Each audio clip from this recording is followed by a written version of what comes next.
Bienvenue donc à ce cours de sondage. Donc nous allons continuer le cours. Aujourd'hui, nous allons aborder le sondage aléatoire simple, qui est la méthode de sondage aléatoire la plus facile à mettre en œuvre.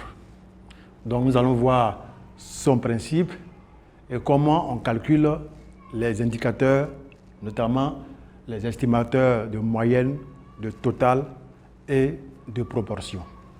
Donc, quel est le principe du sondage aléatoire simple? Le sondage aléatoire simple, il consiste à un tirage direct de n individus, de petits n individus, dans une population de taille grand N. Donc, ce sondage-là a un principe, c'est que tous les échantillons de taille petit n ont la même probabilité d'être tirés.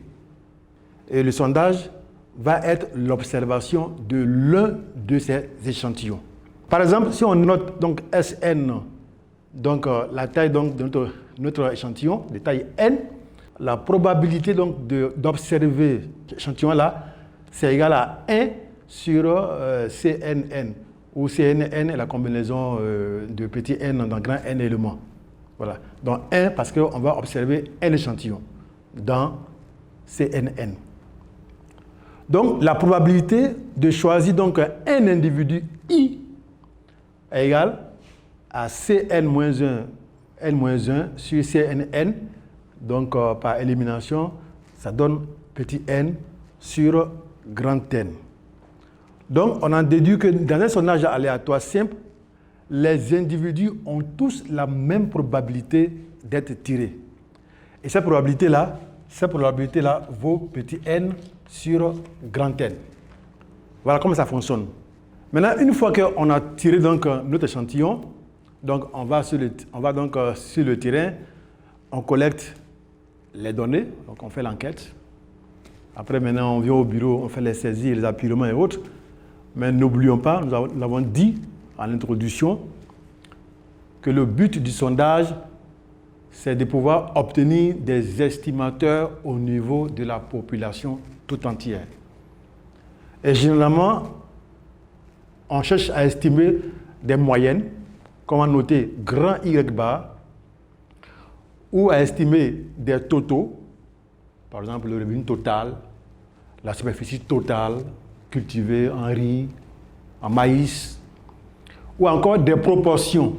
Par exemple, la proportion de pauvres dans la proportion totale, la proportion de ménages qui disposent, par exemple, d'un portable. Voilà. Donc, ça, c'est les grandeurs populations qu'on va chercher à estimer. On va les estimer donc à partir de l'échantillon.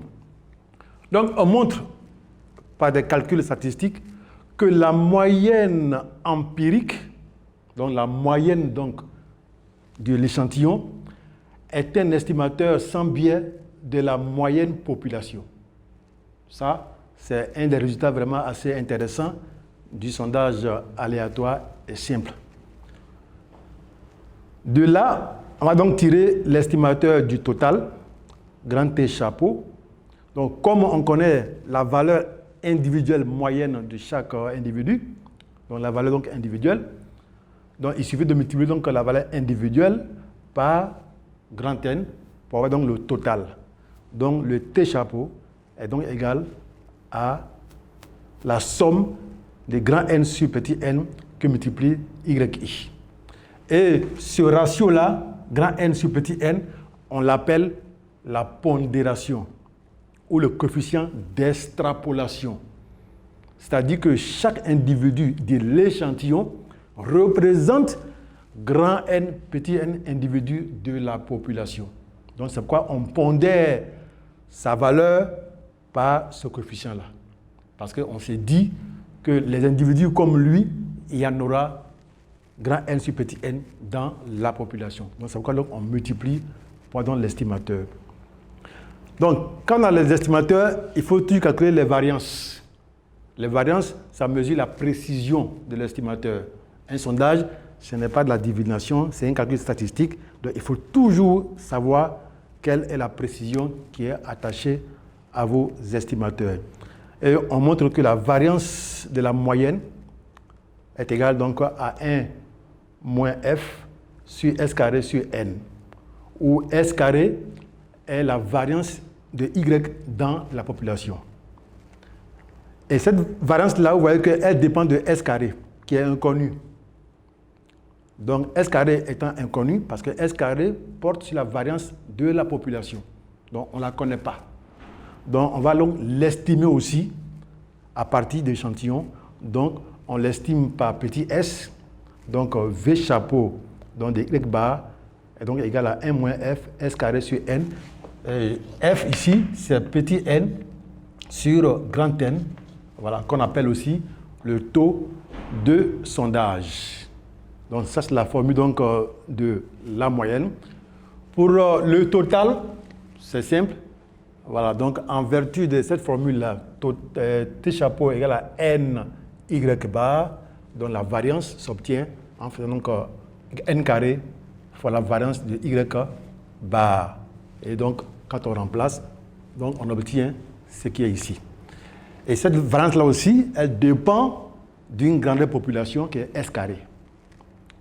Donc, on va l'estimer par petit s et on obtient un estimateur donc, de la variance du total.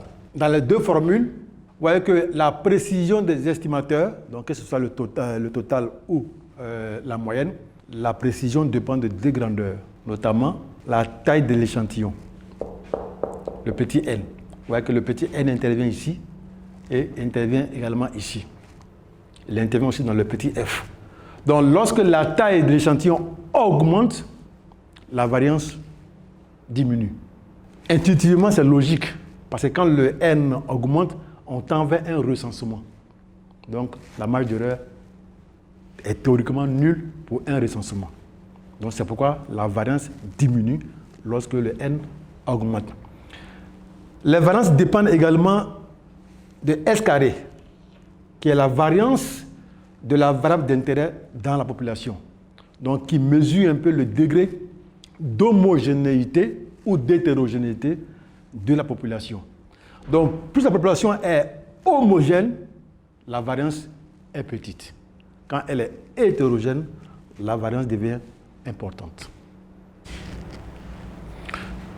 Donc, lorsqu'on calcule les variances des estimateurs du total ou de la moyenne, on va donc prendre sa racine carrée.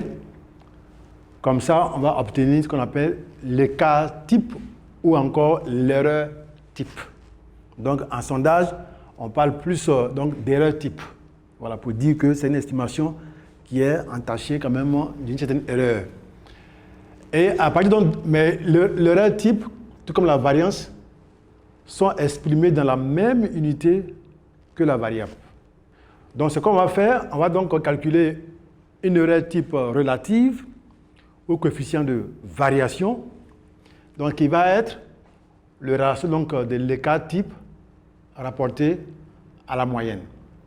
Si c'est pour un total, ça va être donc l'écart type du total divisé par le total. L'intérêt donc de ce coefficient-là de variation, c'est qu'il n'a pas d'unité. Et comme il n'a pas d'unité, donc il permet donc de comparer plusieurs estimateurs entre eux. Et l'estimateur donc sera acceptable si le CV, le variation, est inférieur à 15%. Lorsque nous voulons maintenant estimer des proportions, donc je l'ai dit donc d'entrée de jeu, on peut vouloir estimer des proportions. Par exemple, on peut vouloir estimer la proportion d'individus ayant accès, par exemple, à l'eau potable dans un pays, dans une région donnée. Donc, petit p, donc c'est donc le nombre d'individus ayant accès à l'eau, donc qui est donc notre variable d'intérêt, donc ND sur N, ça c'est la proportion empirique dans l'échantillon. Et n'oubliez pas qu'une proportion est une moyenne empirique. d'une variable particulière, d'une variable dichotomique qui vaut 0,1, 0,1. Donc la même formule donc, de la moyenne, on va donc l'appliquer ici. Donc on montre que la proportion empirique dans l'échantillon est un estimateur de la proportion dans la population. Et on calcule aussi les variances. Voilà, bon là, il y a un peu plus de termes. Donc la variance estimée d'une proportion, c'est donc P fois 1 moins P divisé par N moins 1, 1 moins F. Généralement, voilà, généralement, on va négliger un peu des termes.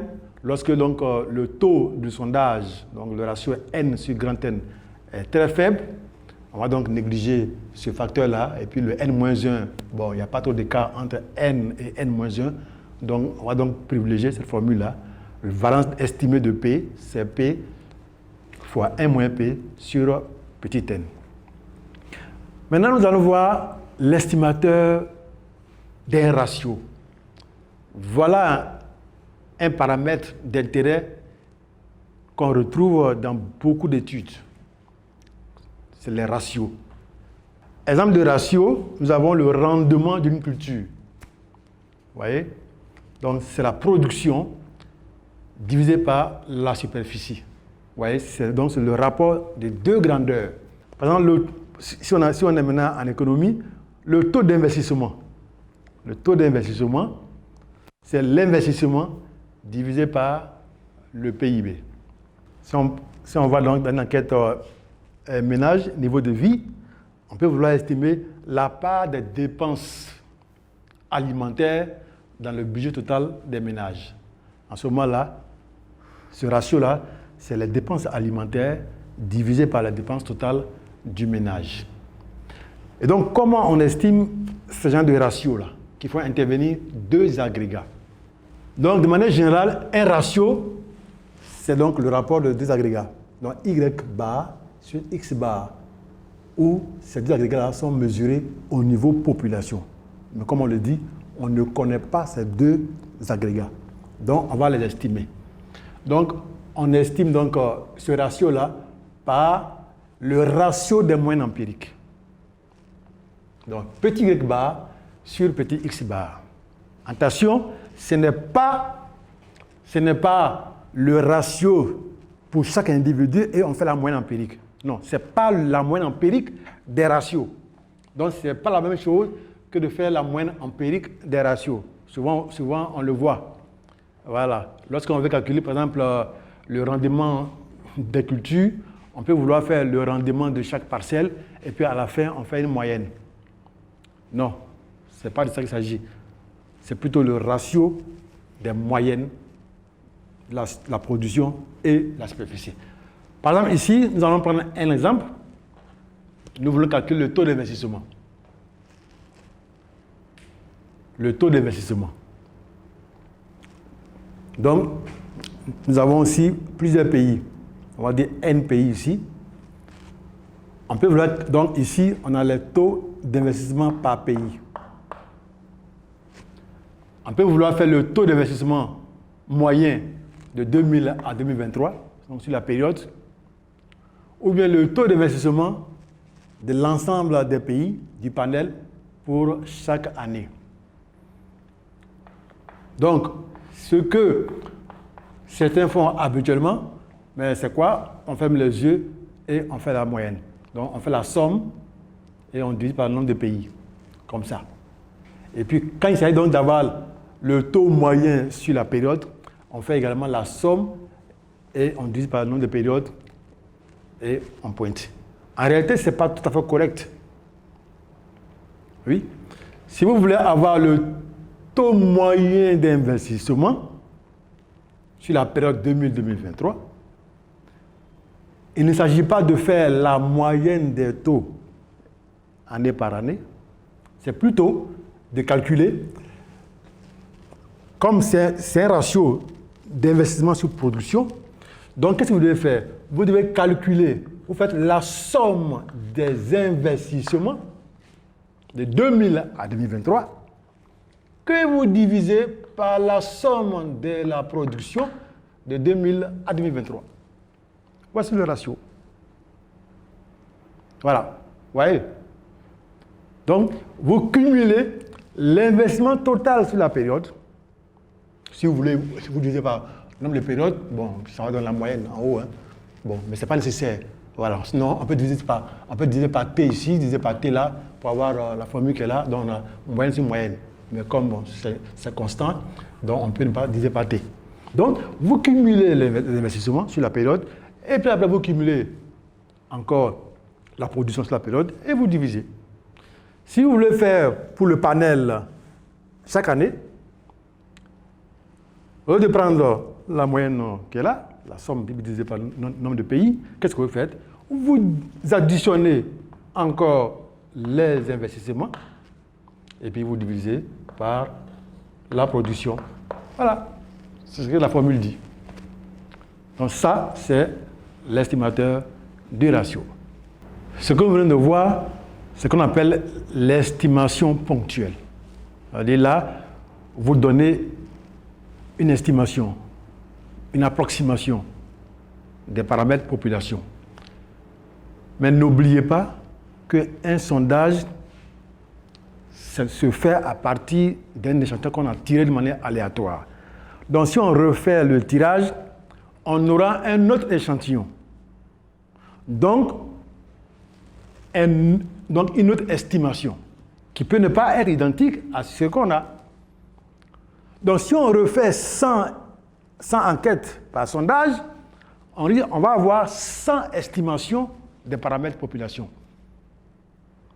Alors, ce qu'on fait souvent, au lieu donc de donner une seule estimation, on va donner plutôt une fourchette d'estimation où on est quand même confortable, on se dit, bon, on est quand même sûr qu'à 95%, les vraies valeurs vont être dans l'intervalle. Donc, c'est ce qu'on appelle estimation par intervalle de confiance. Donc, ça dérive donc de la théorie des probabilités. Donc, par exemple, dans le cas d'une moyenne, l'intervalle de confiance d'une moyenne s'obtient comme l'estimateur de la moyenne. On l'a vu dans le cours que c'est la moyenne empirique. Dans le cas d'un SAS, il faut préciser, dans le cas d'un sondage aléatoire simple, la moyenne empirique dans l'échantillon est un estimateur de la moyenne population. Parce qu'on le verra après que dans un sondage, par exemple, stratifié, ou bien à 2 degrés, la moyenne empirique de l'échantillon n'est plus l'estimateur de la moyenne population. Donc, c'est seulement dans un sondage aléatoire simple. Donc, c'est Y bar, plus ou moins, ça veut dire on fait plus, on fait moins. Donc, plus ou moins 2 fois, ça c'est le cas type. Voilà, ça c'est l'écart type de l'estimateur. Donc, on a vu tout à l'heure la formule des écarts types, ou du moins des variances. Le 2 qui est là a une histoire, c'est lié donc à la normale, la normale centrée de 8 à 5%. Bon, donc c'est lié à ça. Voilà. Normalement, c'est 1,96, mais on arrondit à 2 pour aller vite dans le calcul. Donc, vous voyez que cet intervalle-là dépend de la variance qui est là. La variance que vous voyez ici dépendait des paramètres population. Donc, il faut l'estimer. Donc, quand on estime la variance, donc on obtient une estimation de l'intervalle de confiance de Y bar, qui est donc la moyenne empirique, plus ou moins 2 fois la variance estimée. Donc, c'est égal à la formule qui est là. Ici, c'est bien petit s parce qu'on estime la variance. Et vous voyez donc c'est Y plus ou moins quelque chose. Donc, ce plus ou moins quelque chose-là, en sondage, on va l'appeler l'erreur d'estimation. C'est l'erreur d'estimation, l'erreur absolue d'estimation. On peut maintenant la convertir en erreur relative en la divisant par le paramètre qu'on veut estimer. Donc, on divise donc l'erreur d'estimation par Y bar, donc on obtient l'erreur relative d'estimation. On aura besoin de ça lorsqu'on va vouloir déterminer la taille de l'échantillon. Parce qu'on va se fixer une marge d'erreur d'estimation à ne pas dépasser. Et ça va donc nous aider pour déterminer la taille de l'échantillon. Donc c'est important. Merci.